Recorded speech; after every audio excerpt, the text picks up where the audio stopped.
Au plaisir de vous retrouver dans cette session d'information sur la télé totalement vôtre, mesdames et messieurs. Voici les principaux titres. Nous parlerons dans ce journal du marathon pour sensibiliser la population contre la corruption dans le cadre de la Semaine de la jeunesse contre la corruption, une initiative du projet d'appui à la lutte contre la corruption pour et par l'égalité des genres et ses partenaires pour combattre ce phénomène. En assemblée consulaire, la Chambre régionale d'agriculture de Ségou a évoqué les difficultés auxquelles les agriculteurs de la région font face. Il invite les autorités à y trouver des solutions. Vous en saurez plus dans cette édition. Depuis 2013, aucun club malien n'avait atteint les quarts de finale de la Coupe d'Afrique de la Confédération africaine. Le stade malien de Bamako vient de le faire en s'imposant face au Diable Noir du Congo. Les détails dans ce journal.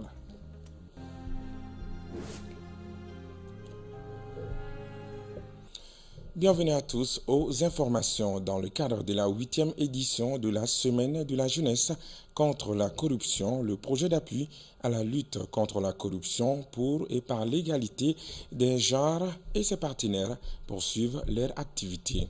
Ainsi, le projet a organisé le samedi 24 février 2024 un marathon pour la lutte contre la corruption en commune 4 du district de Bamako. Le thème de cette soirée était Endurant au sport, endurant contre la corruption et la corruption ne passera pas par moi. Amadou Diarra nous en parle. Courant contre la corruption, endurant au sport, endurant contre la corruption. La corruption ne passera pas par moi. Tels sont entre autres les messages de sensibilisation de ce marathon, qui s'inscrit dans le cadre de la 8e édition de la Semaine de la jeunesse contre la corruption. Le projet d'appui à la lutte contre la corruption par et pour l'égalité des genres, l'USEC, est l'initiateur de cet événement. La 8e édition de la Semaine de la jeunesse contre la corruption a été lancée le lundi 19 février 2024. Donc ça en a suivi plusieurs activités de conférences, débats avec les étudiants, des rencontres grains avec les jeunes et les femmes dans la dynamique des activités sportives. Nous sommes là ce soir pour animer, pour réaliser les marathons contre la corruption. Donc comme vous pouvez les lire sur la banderole avec comme slogan « Endurant au sport, endurant contre la corruption ». Selon les directeurs pays de l'USEC, le Mali a connu des avancées en matière de lutte contre la corruption. Écoutez, il y a une douzaine d'années, on ne pouvait même pas prononcer le mot corruption.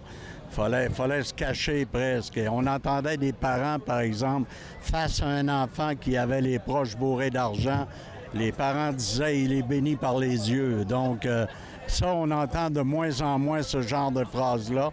Si vous regardez les journaux, on parle de la corruption à pleine page. Donc, il y a eu une libération de la parole. Pour rappel, l'un des objectifs de cette 8e édition est également de sensibiliser à travers des conférences débats, des rencontres grains et les médias directement et indirectement 50 000 personnes, dont au moins 50% de femmes et de filles. À Bamako et dans les régions de Kaï, Koulikoro, Sikasso, Ségou, Mopti et Gao, sur la corruption et ses effets néfastes sur les femmes et filles.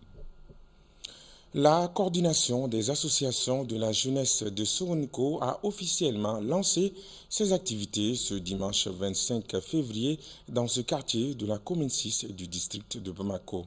Composé de plusieurs associations et mouvements des jeunes des 9 secteurs de Soronico, cette coordination ambitionne de promouvoir l'unité et le vivre ensemble dans le dit quartier. Oumar Kouita nous en parle.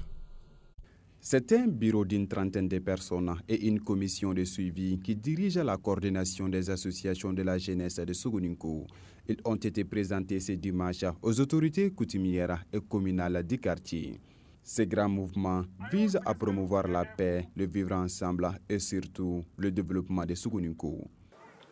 On a jugé nécessaire, nous les jeunes qui sont dans les tranches d'âge de 18 à 35 ans, qui représentent la jeunesse réelle du quartier, d'appeler l'unité de toutes les associations qui ont un objectif commun le développement du quartier. On a une dizaine d'associations, des jeunes qui sont tous des jeunes dans notre coordination. On a une idée commune qui est de promouvoir la jeunesse, aider le quartier à se développer, créer les conditions d'employabilité des jeunes de Sougouningou, donner notre image à la jeunesse de Sougouningou. Pour les responsables de la coordination, plusieurs activités sont programmées pour la concrétisation de leur vision. On prévoit des activités de formation d'abord. Une jeunesse forte, c'est une jeunesse qui est formée. Après ça, des activités de salubrité et puis des activités sportives telles que le football et autres entre nous les jeunes. Parce qui dit la jeunesse dit le sport.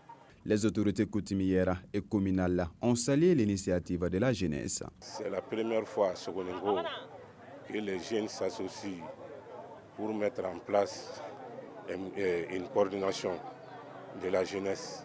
Vraiment, nous sommes très contents vraiment. Il y a beaucoup de travaux au Sougoningo ici. Il y a la santé, l'éducation, tout est au rouge. Donc on demande aux jeunes de la coordination vraiment de mouiller les maillots.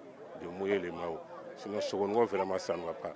Au cours de cette cérémonie, la coordination des associations de la jeunesse de Sougoningo a invité les autres regroupements et les jeunes à rejoindre la coordination afin de développer ensemble le quartier. L'Institut islamique de formation, d'expertise et de conseil Al-Hikma, en collaboration avec EduTech Training, a organisé une conférence islamique le samedi 24 février 2024 au Centre international de conférence de Bamako. Objectif, outiller les participants sur les solutions de préservation de la paix et de la cohésion sociale en islam. Alamako Diabaté, Zakaria Oumar Keita, compte rendu. Placée sous le thème « La solution de l'islam face aux défis de l'humanité », cette grande conférence islamique initiée par Al-Hikma et ses partenaires a porté sur diverses questions liées à l'islam sur le plan scientifique et socio-économique. L'humanité passe à côté de la solution parce que l'humanité a fait un choix, en tout cas dans sa généralité.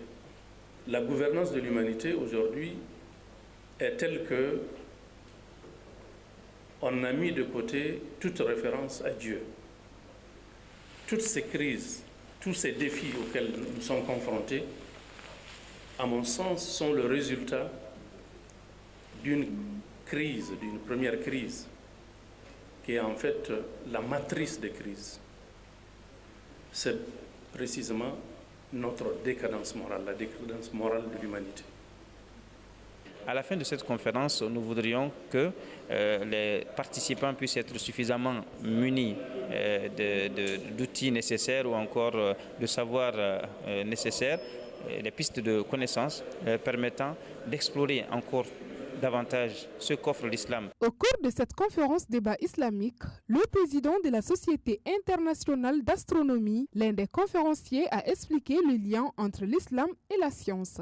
L'islam est parfaitement sympathique avec la science. Elle demande aux fidèles de regarder dans les cieux de la terre, d'agir et d'essayer de comprendre les signes de Dieu, les ayats, et de pratiquer la science. Et aussi, l'homme est supposé être, comme étant une créature de Dieu, au service de son prochain, et donc pratiquer ce qu'il a appris au bénéfice des autres. Cette conférence islamique a permis aux conférenciers d'aborder 3 sous-thèmes, à savoir l'islam et les progrès scientifiques, l'islam et le développement personnel et socio-économique, et enfin l'islam et la cohésion sociale.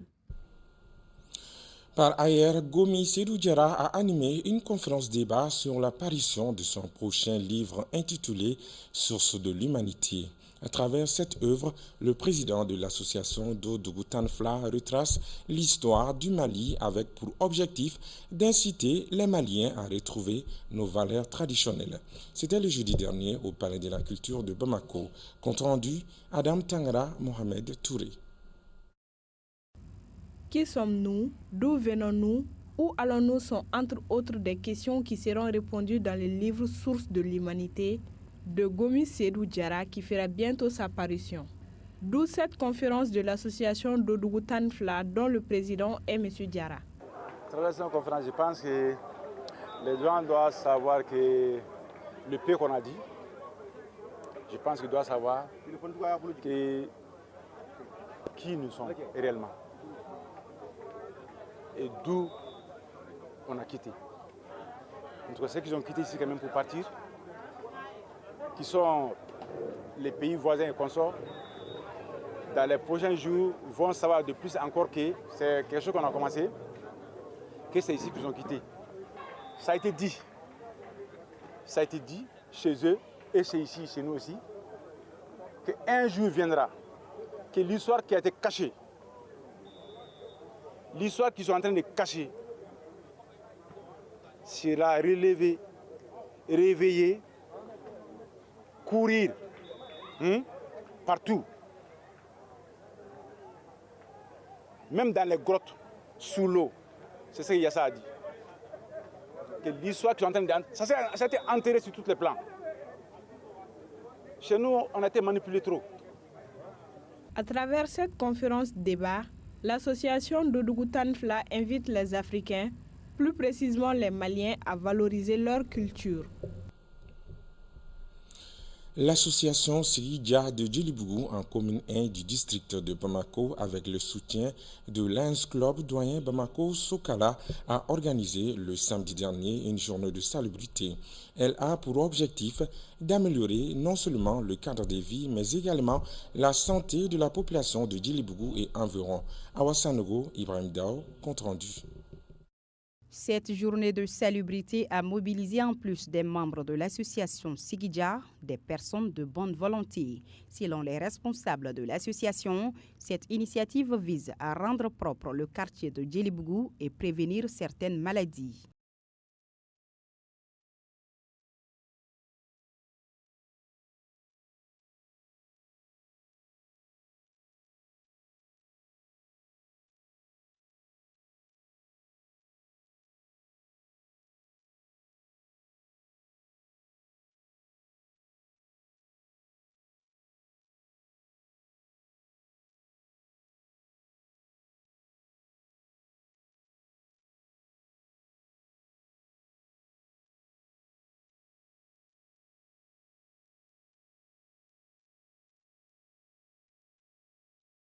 Cette initiative citoyenne a été saluée par les partenaires. Ils ont profité de l'occasion pour réitérer leur engagement à soutenir l'association Sigidja dans ses initiatives.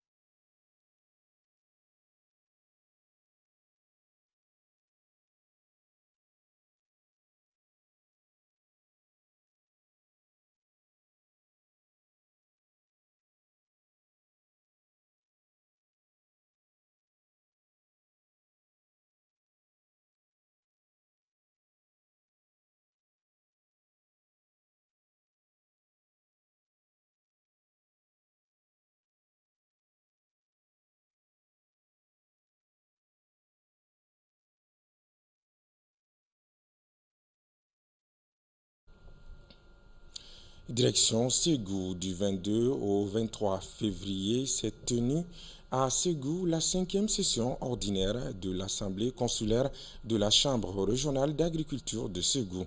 Il s'agit, à travers cette rencontre périodique de la Chambre d'agriculture de Ségou, d'échanger sur les préoccupations de la profession agricole, de la campagne agricole en cours et partager des informations sur les questions d'intérêt général agricole dans la région de Ségou.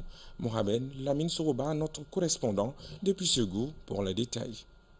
En collaboration avec l'UXDEF, la Chambre régionale d'agriculture de Ségou a tenu sa 5e session ordinaire de la mandature de 2021-2026. En plus de la validation du procès verbal de la 4e session, elle veut attirer l'attention des autorités sur les difficultés du secteur agricole dans la 4e région administrative du Mali. C'est un réel plaisir pour moi ce matin d'accueillir ici à Ségou, dans la cité des Balanzans, la 5e session ordinaire de l'Assemblée consulaire de la Chambre régionale d'agriculture de Ségou, au titre de la mandature 2021-2026, la deuxième de l'année 2023. Au nom du conseil communal de Ségou et au mien propre, je souhaite à toutes et à tous la fraternelle et chaleureuse bienvenue. Face à ces préoccupations des agriculteurs de la région de Ségou, le représentant de l'exécutif régional a rassuré les paysans de l'engagement des autorités à les résoudre. La tenue de la présente session de notre Chambre régionale d'agriculture s'inscrit dans le cadre de son fonctionnement normal. C'est une opportunité pour faire un bilan qualitatif de la campagne agricole sur laquelle la population et les autorités fondent beaucoup d'espoir. Au terme des 10 jours de travaux, les participants ont formulé des recommandations pour le développement du secteur agricole dans la région de Ségou et booster la production. Comme vous le savez, l'IXDEV a différents programmes d'intervention au niveau de la région de Ségou. Donc il y a un programme qu'on appelle le programme de développement rural et sécurité alimentaire. Ce programme a pour stratégie d'intervention, a basé sa stratégie d'intervention sur les chaînes de valeur agricole. De fortes possibilités d'employer les jeunes hommes et les jeunes femmes. Donc dans ce cadre, il y a certaines activités du programme qui ont été confiées à la CERA. Donc pour permettre à la CERA de mettre en œuvre ces activités, le programme accompagne également la CERA, renforce les capacités de la CERA. Au cours de cette rencontre, les participants ont été édifiés sur les activités réalisées et les perspectives pour davantage améliorer la production agricole dans la région. 21 millions de francs CFA, c'est la somme totale de l'argent investi par l'association des jeunes ressortissants de Kérouane courant l'année 2023 dans le cadre du développement de la commune rurale de Dougolovla dans le cercle de Banaba. Cette information a été donnée par l'association à l'occasion de la 11e édition de leur rencontre annuelle tenue ce dimanche 25 février 2024. La lecture de Coran et des bénédictions en faveur de la prospérité de la contrée et la présentation de certaines réalisations ont été les activités phares de cette cérémonie. Le point avec Bakari Msidoué. Celui qui ne sait pas d'où il vient ne peut savoir où il va, dit-on. Conscient de cet adage que les jeunes ressortissants de Kérouane et de la diaspora, à travers cette traditionnelle lecture du Coran, acceptent de suivre la trace de leurs pères et ancêtres afin de contribuer au développement de la commune de Dougoulongoula. Un moment de retrouvailles, des prières et des bénédictions pour la contrée, mais aussi pour le pays. Nous avons hérité ça avec nos papas qui ont commencé depuis. Nous sommes là aujourd'hui encore le 25 de mois 2024 pour la suite de ce même événement qui se termine par la lecture du Saint-Coran pour tous les villages et ses environnants. Ensuite pour le pays en un mois. Comme chaque année, cette occasion est mise à profit par l'association pour faire le bilan de ses activités. La MJDK a eu honoré vraiment de construire 18 salles de classe à la Mendersa ainsi qu'à l'école. CAFO a construit une maternité, un CESCOM aussi, des cimetières qui ont été entièrement clôturés par la GERCA. Réalisation de forages d'eau, construction d'une morgue et que tout le monde doit s'attendre dans le jour à venir. Et une réalisation de beaucoup de choses qu'on ne peut pas tout citer. Cette initiative permet, selon les autorités locales, de renforcer leur système d'intervention dans la circonscription. Elles invitent les autres organisations de la localité de s'inspirer de la JRK. Le CESCOM que vous voyez, c'est cette association qui l'a construit. Ils ont même construit une morgue et l'ambulance que vous voyez là-bas aussi, ce sont eux qui l'ont acheté. Nous, quand même, on les encourage parce que chaque année, ils font ce travail-là. Donc on les encourage de continuer de le faire parce que ça donne une coalition. Ça fait que les enfants du village se connaissent, femmes et hommes et jeunes, tout le monde se donne les mains. Ensuite, ma recommandation est que nous demandons à tous les ressortissants de la ville de Kérouane de s'associer, de se donner les mains. Ceux qui sont restreints, qui n'arrivent pas à participer, qu'ils participent. L'association des jeunes ressortissants de Kérouane à GRK intervient dans plusieurs domaines dont la santé, l'éducation, l'environnement et la culture. Cette 11e édition de la rencontre annuelle a été marquée aussi par la remise d'attestations de reconnaissance à des personnalités de Dougoulongoula. Le stade malien de Bamako a battu hier les Diables Noirs du Congo par le score d'1-0. Les Blancs de Bamako se qualifient donc pour les quarts de finale de la Coupe de la Confédération africaine. C'est une première depuis 2013 qu'un club malien franchit la phase de poule de cette compétition. Écoutons à présent Sekou Sek Dibako, entraîneur du stade malien de Bamako.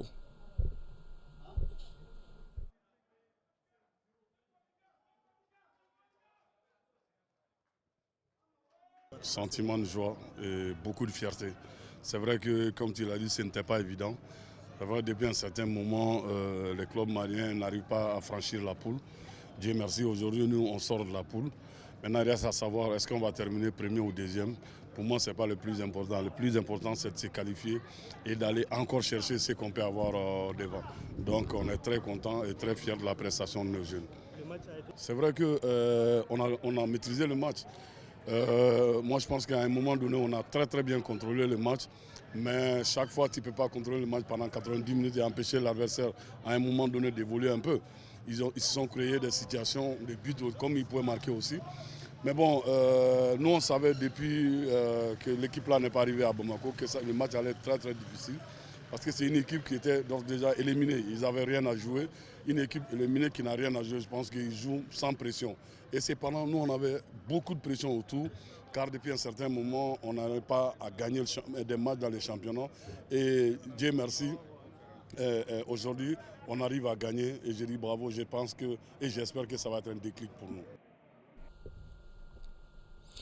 L'association Sigidia de Djelibougou en commune 1 du district de Bamako, avec le soutien de Lions Club doyen Bamako Soukala, a organisé le samedi 24 février 2024 une journée de salubrité. Elle a pour objectif d'améliorer non seulement le cadre de vie, mais également de la santé des populations de Djelibougou et environ. Awassanogo Ibrahim Dao pour le compte-rendu.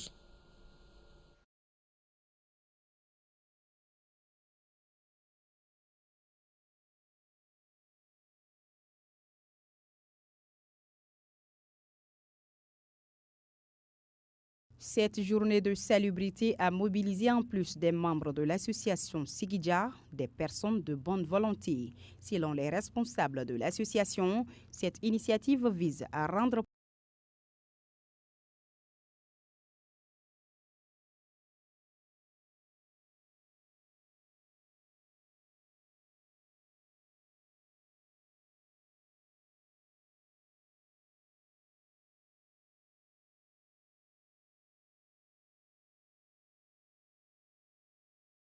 cette journée de salubrité a mobilisé. Cette journée de salubrité a mobilisé en plus des membres de l'association Sigidja, des personnes de bonne volonté. Selon les responsables de l'association, cette initiative vise à rendre propre le quartier de Djelibougou et prévenir certaines maladies. La santé dépend effectivement de l'assainissement, de la salubrité, de l'environnement. Il y a beaucoup de maladies aujourd'hui qui sont liées à la saleté, à l'impureté. Donc nous voulons combattre cette saleté et nous voulons rendre à chacun une santé excellente. Donc les femmes de Djelibougou, dans l'association de Sigidia, nous avons mené cette activité et que nous comptons perpétuer avec l'aide de toutes les bonnes volontés et l'aide de Dieu. Cette initiative citoyenne a été saluée par les partenaires. Ils ont profité de l'occasion pour réitérer leur engagement à soutenir l'association Sigidja dans ses initiatives. Nous sommes du Lions Club et le Lions Club, c'est une association d'aide. Notre devise, c'est « Nous servons ». Alors chaque fois que les populations ont besoin d'aide, nous nous associons à eux et c'est pour ça qu'aujourd'hui nous sommes là à Djelibougou pour apporter notre aide aux populations. Je voudrais quand même remercier les femmes parce que c'est elles qui ont eu cette initiative et les encourager à continuer et les remercier de nous avoir donné l'occasion à nous aussi, Lions Club, de venir participer, contribuer à cette œuvre salutaire. Et comme on le dit, la santé n'est pas qu'une absence de maladie. La santé, c'est un bien-être global. Et tout ce qui contribue à la santé est important pour nous. Et aujourd'hui, nous savons qu'en Afrique, et particulièrement au Mali, nous avons des problèmes de santé qui tirent leur source d'un problème d'environnement. Et voilà l'une des raisons pour lesquelles les Lions s'intéressent beaucoup plus à l'environnement et à d'autres domaines. Après Djelibougou, l'association Sigidja entend mener. L'homme sans amis est un soldat sans armes. Proverbe africain. Excellent début de semaine à toutes et à tous. À bientôt.